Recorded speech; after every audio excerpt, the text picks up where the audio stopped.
أتدري يا عبد الله أن هذه العشر خير من شهور العام كلها؟ شمس الدين ابن القيم عليه رحمة الله فقال: أما ليل العشر الأواخر من رمضان فهي أفضل، ونهار العشر الأوائل من ذي الحجة فهو أفضل. وقول آخر لكثير من أهل العلم: بل إن العشر الأوائل من ذي الحجة هي خير من رمضان ليله ونهاره. واليوم سأتحدث عن أحب الأعمال إلى الله، ولذلك هذه العشر يسميها بعض أهل العلم أم العبادة. لكني سأتحدث اليوم عن أول ما يحاسب العبد عنه يوم القيامة.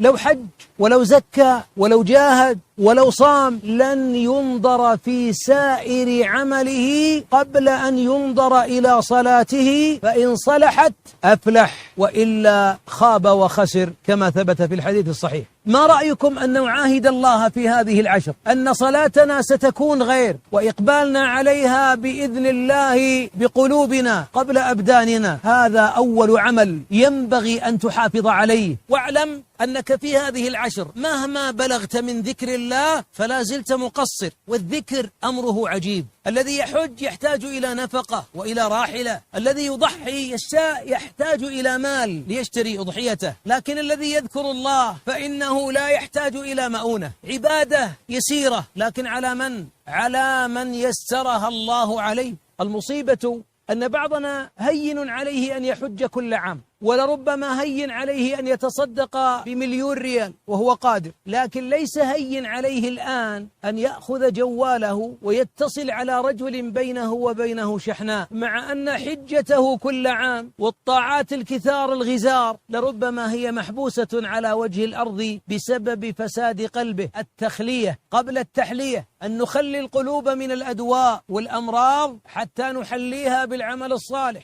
فكثير منا يعرف من نفسه أن لديه بعض الكبائر، مثال ذلك الحسد. مجرد أن ترى إنسان تعرفه أو لا تعرفه من أهل الإيمان فلا تفرح بنعمة الله التي وهبه، معنى ذلك أن لديك نسبة من الحسد. البعض عنده قليل من الكبر، يرى أن لنسبه أو لوظيفته أو لماله أن له حق على الخلق أن يخضعوا له. لا أحد من الخلق يخضع لخلق، إنما الخضوع للخالق. البعض منا لديه حب النميمة، يجلس في المجالس وقالوا وقلنا وقيل فيك ولا يدخل الجنة قتات. البعض منا عنده مرض سرطاني ألا وهي قطيعة الرحم التي تسبب لعن الله. لاحظ حبيبنا ما يقول صل من وصلك، يقول صل من قطعك. ولذلك هذا من أسرار عدم استفادة بعض الناس من مواسم الخير. في أيام العيد ألا نغسل الأبدان ونلبس الثياب الجديدة، نظهر أمام الناس بأجمل حللنا؟ ما أقبح الحلة الغالية التي اشتراها الإنسان من مال إذا كان القلب أسود،